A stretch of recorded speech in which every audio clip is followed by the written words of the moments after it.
Selamat malam, kembali lagi dengan saya Putri Alifah Mawaddah yang pada video kali ini akan menjelaskan mengenai perioperatif medicine.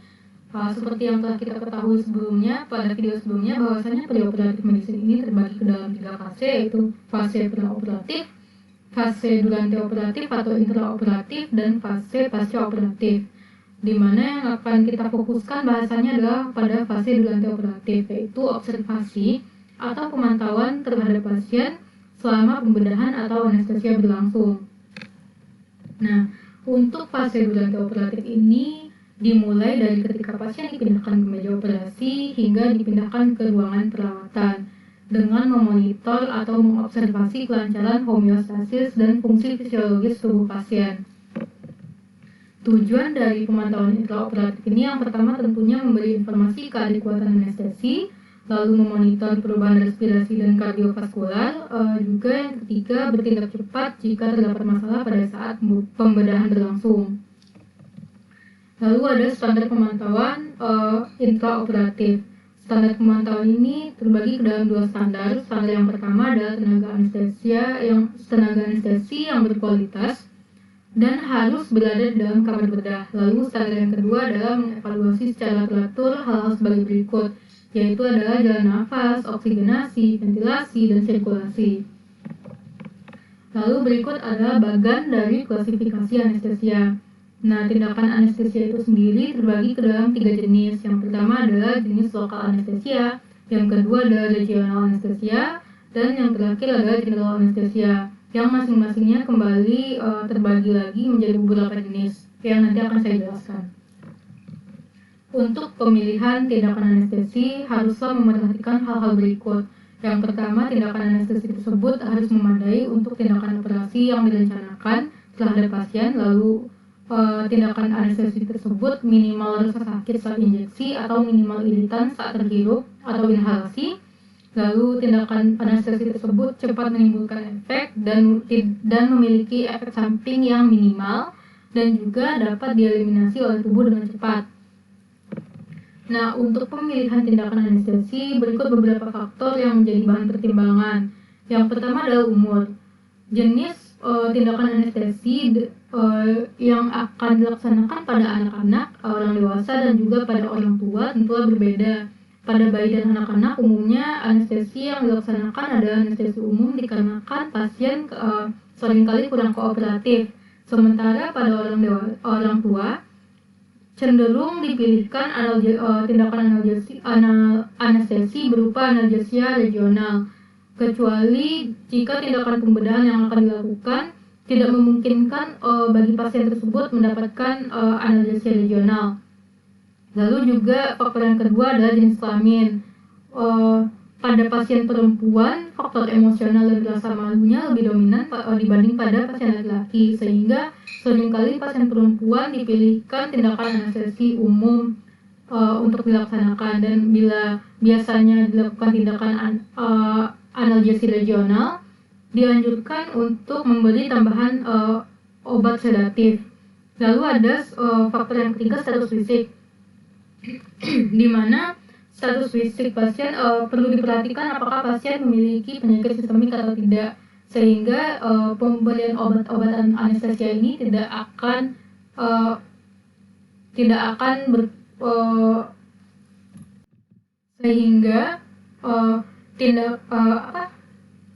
obat anestesia ini tidak berinteraksi dengan obat-obatan atau tindakan dari penyakit sistemik yang diderita oleh pasien. Lalu faktor yang keempat adalah jenis operasi. Jenis operasi sendiri juga berdasarkan lokasi operasi. Untuk lokasi dari kepala leher biasanya dipilihkan anestesia umum dan untuk bagian abdominal ke bawah biasanya dilakukan analgesia regional blok spinal. Lalu juga posisi operasi, manipulasi operasi, dan durasi operasi.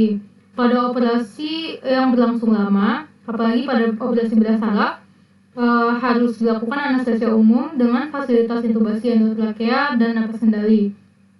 Lalu faktor yang kelima adalah keterampilan operator dan peralatan yang digunakan. Yang keenam adalah keterampilan pelaksana anestesi dan sarananya. Yang ketujuh, status rumah sakit.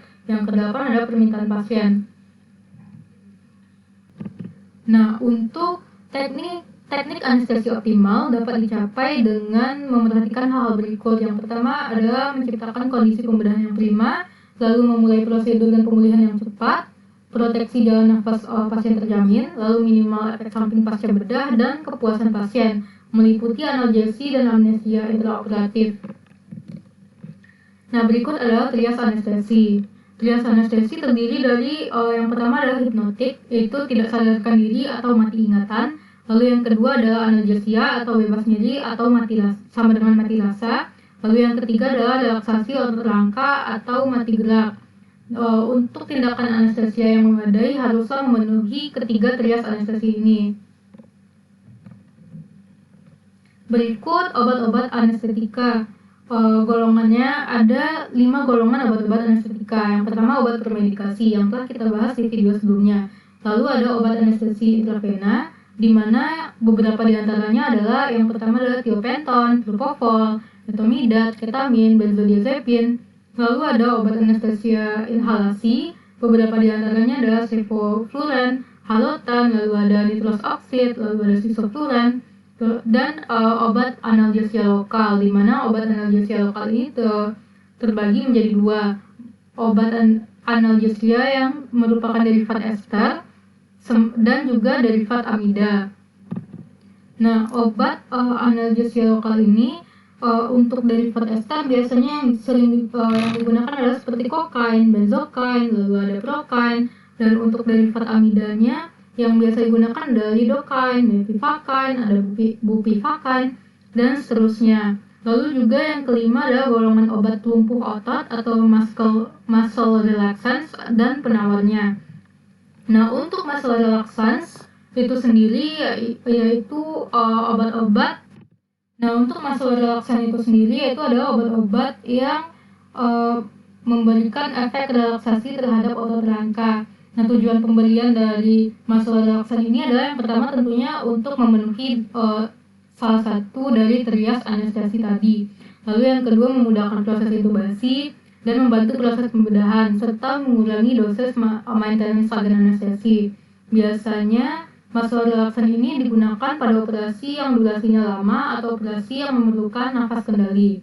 Nah, untuk muscle relaxant ini obat-obatnya terbagi 2, yaitu muscle relaxant yang depolarisasi dan yang non-depolarisasi. Untuk depolarisasi obatnya adalah suxmetonium atau yang lebih dikenal dengan succinylcholine. Lalu untuk non-depolarisasi terbagi 4, ada derivat benzyl isoquinolinum, contohnya seperti tubocurarine dan metoqurin. Lalu ada steroid, contohnya seperti pancuronium dan vecuronium. Lalu ada eterfenotik seperti galamin, dan juga nortoxiferin seperti alkuronium. Nah, lalu kita lanjut ke induksi dan rumatan anestesia, di mana induksi anestesia itu adalah tindakan untuk membuat pasien yang tadinya sadar menjadi tidak sadar, sehingga pembedahan dapat dilakukan. Nah, jenis-jenis induksi adalah intravena yang tentunya yang paling sering digunakan. Lalu ada inhalasi, intramuskular, rektal, dan induksi mencuri. Induksi mencuri ini biasanya pada anak dilakukannya atau pada bayi yang sedang tidur, di mana induksi mencuri inhalasi sama seperti induksi biasa, hanya sungkup muka tidak ditempelkan langsung pada muka pasien, namun diberi jarak beberapa senti hingga pasien tertidur baru sungkup muka ditempelkan. Nah, untuk persiapan induksi kita harus mengingat dengan statics. Statics itu S-nya ada scope, di mana scope yang persiapannya yang dibutuhkan adalah stetoskop untuk mendengarkan suara padu dan jantung. Lalu ada laryngoskop. Jangan lupa untuk memilih pila atau blade yang sesuai dengan usia pasien, dan lampu harus cukup terang. Lalu ada tubes, pipa trakea. Pilih sesuai usia. Untuk usia di bawah 5 tahun tanpa balon dan usia di atas tahun dengan balon atau cuff. Lalu ada airway, yaitu persiapan pipa mulut faring atau pipa nasofaring. Pipa ini untuk menahan lidah saat pasien tidak sadar, untuk menjaga agar lidah tidak menyumbat jalan nafas pasien. Lalu ada tape, yaitu plaster untuk fiksasi pipa agar tidak terdorong atau tercabut. Lalu ada introducer atau mandrin atau silet dari kawat. Lalu ada konektor, di mana konektor adalah penyambung antara pipa dan peralatan anestesia. Lalu yang terakhir ada S-suction, yaitu penyedot lendir, ludah, dan lain-lain. Nah, untuk pelumasan anestesia itu mengacu pada trias anestesia. Pengerjaannya bisa melalui intravena, inhalasi, atau kombinasi keduanya, yakni anestesia imbang.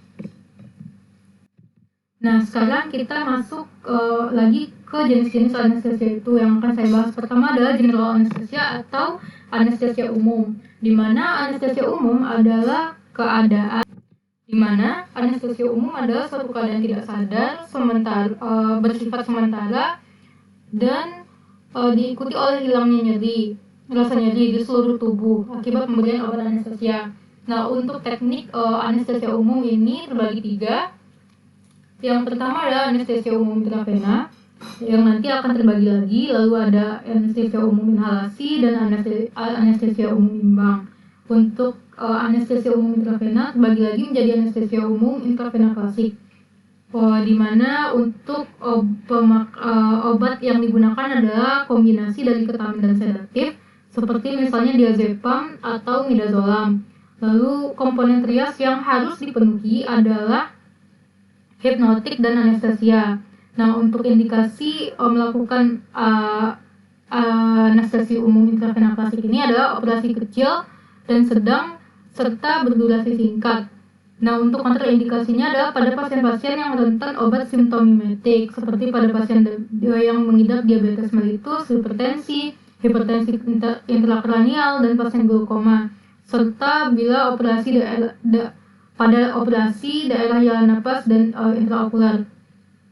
Lalu juga ada anestesia umum intravena total, di mana semua komponen trias harus terpenuhi. Lalu indikasinya adalah operasi perlu relaksasi lapangan optimal. Lalu untuk kontraindikasinya adalah tidak ada kontraindikasi yang absolut, dan pilihan obat disesuaikan dengan penyakit pasien. Nah, lalu ada yang ketiga, anestesia analgesia neurolab. Untuk obat yang digunakan pada tindakan anestesi ini adalah kombinasi dari neuroleptik dan analgesik, di mana komponen trias harus dipenuhi, yaitu adalah hipnotik dan analgesia ringan. Sementara untuk indikasinya adalah tindakan diagnostik endoskopi serta suplemen anestesia lokal. Untuk kontraindikasi adalah pada pasien-pasien PPOK, pasien Parkinson, dan bayi dan anak. Namun pada pasien bayi dan anak ini kontraindikasinya relatif. Lalu kita ada anestesia umum inhalasi, di mana pemberian obat anestesi dengan memberikan kombinasi obat anestesinya dengan berupa gas atau cairan yang mudah menguap melalui alat atau media anestesi langsung ke udara inspirasi. Nah, ada anestesia umum yang ketiga, anestesia umum imbang atau balance anestesia, di mana balance anestesia ini adalah gabungan dari anestesia umum intravena dan anestesia umum inhalasi dengan proporsi yang imbang. Nah, kelebihan dari general anestesia ini atau anestesia umum ini, yang pertama adalah cepat kembali ke kondisi semula. Lalu untuk resiko gagalnya sangat kecil. Namun kekurangannya adalah penggunaan polifarmasi juga yang nantinya mungkin akan berefek pada berbagai sistem organ. Lalu ada reaksi alergi jika pasien diberikan obat yang tidak sesuai. Lalu ada mual dan muntah postoperatif serta mempengaruhi tingkat kesadaran pasien. Nah, selanjutnya adalah anestesi lokal atau analgesia lokal. Nah, untuk anestesia lokal atau analgesia lokal ini, pemberian obat-obatan anestesi lokal dilakukan dengan cara pemberiannya pada daerah atau di sekitar lokasi yang akan dioperasi. Nah, jenisnya terbagi lagi menjadi 3, yaitu anestesia lokal topikal, di mana pada anestesia lokal topikal pemberian obat dengan penempatan obat dengan dioles, disemprot atau ditetes pada permukaan jaringan atau mukosa. Nah, lalu ada anestesia infiltrasi lokal dengan pemberian obatnya dengan infiltrasi atau suntikan di daerah lokasi pembedahan. atau yang akan dieksplorasi. Nah, lalu yang ketiga adalah anestesia lokal blok lapangan, di mana pemberiannya dengan menyuntikkan mengelilingi daerah yang akan dibedah atau yang akan dieksplorasi. Nah, kelebihan dari teknik ini adalah yang pertama, ini merupakan alternatif efektif untuk anestesia umum atau anestesia general, lalu juga menghindari polifarmasi, lalu juga reaksi alerginya minimal, dan pasien tetap sadar baik. Sementara kekurangannya adalah cakupannya terbatas, resiko gagal juga lebih besar, dan untuk penggunaan teknik ini biasanya berbatas waktu dengan risiko cedera saraf.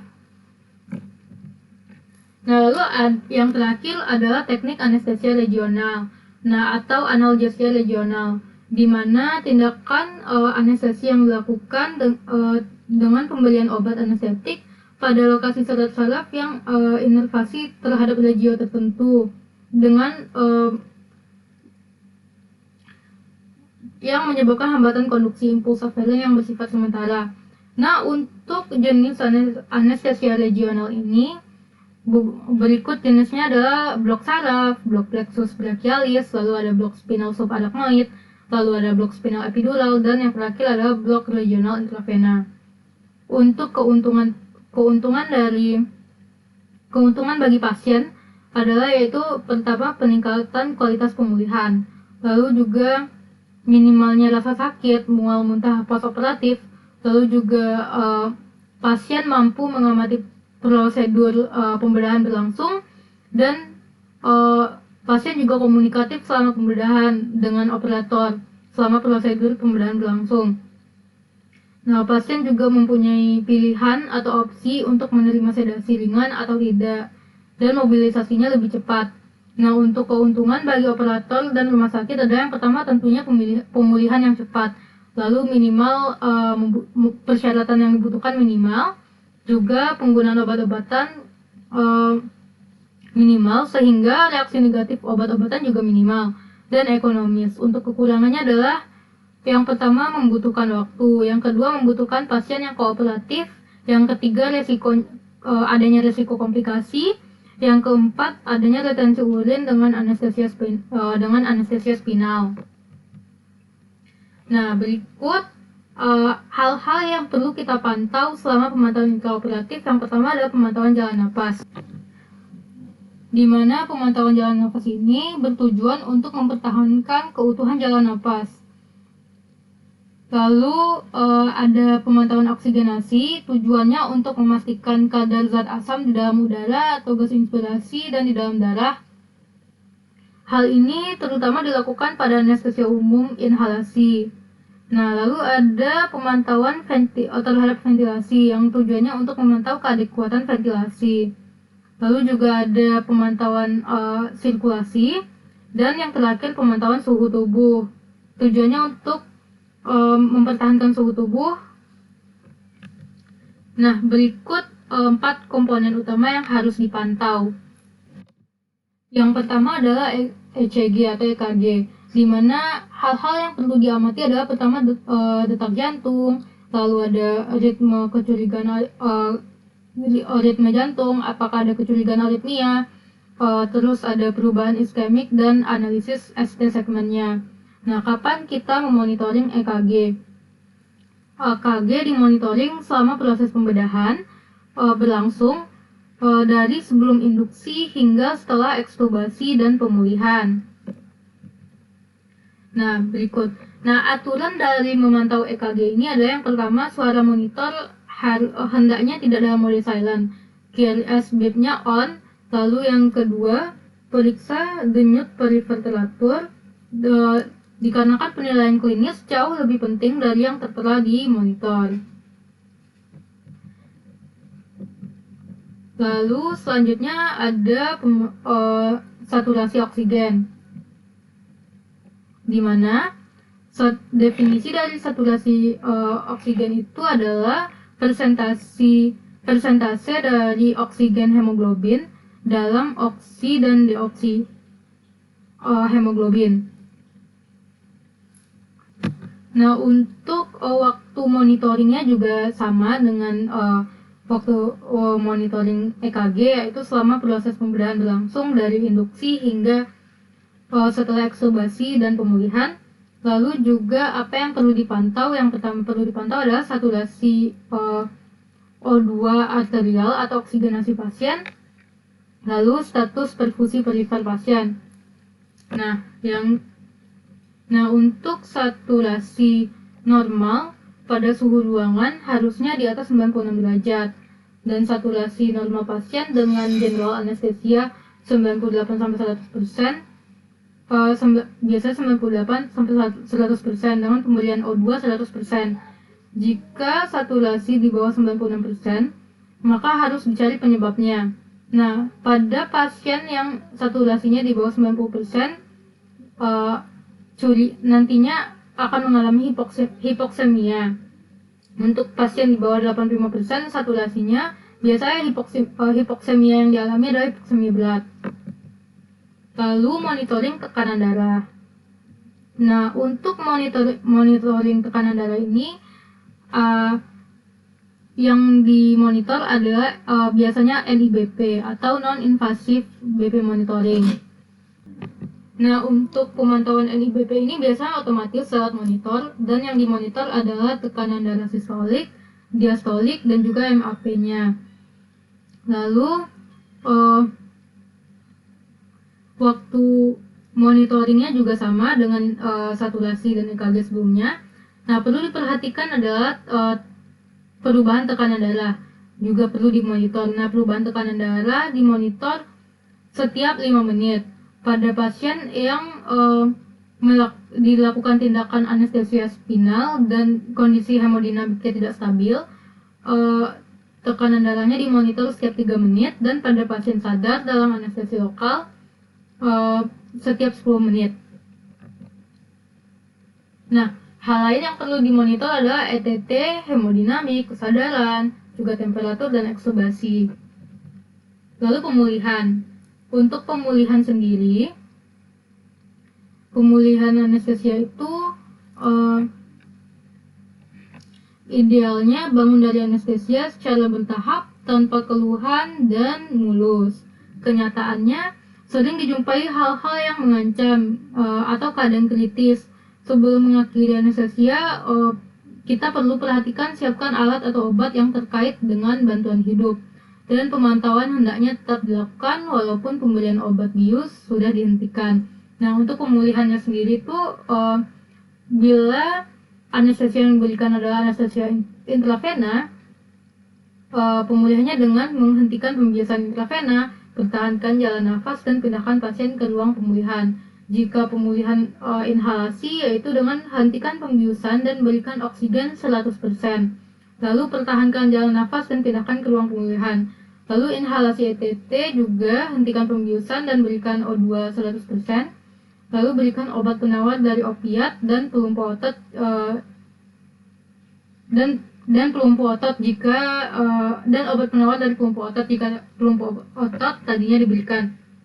Nah, lalu pemulihan analgesik. Pada pemulihan analgesik regional atau pemulihan berlangsung secara bertahap sesuai dengan masa kerja obat anestesi lokal. Pasien setelah pulih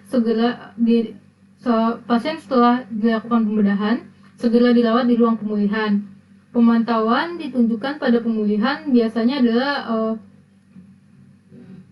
kembalinya fungsi sensoris, motorik, dan juga otonom simpatis, terutama pada pasien-pasien yang menerima anestesi blok subarachnoid. Nah, masalah yang seringkali kita jumpai saat pemulihan adalah pertama adalah henti nafas memanjang yang biasanya diakibatkan oleh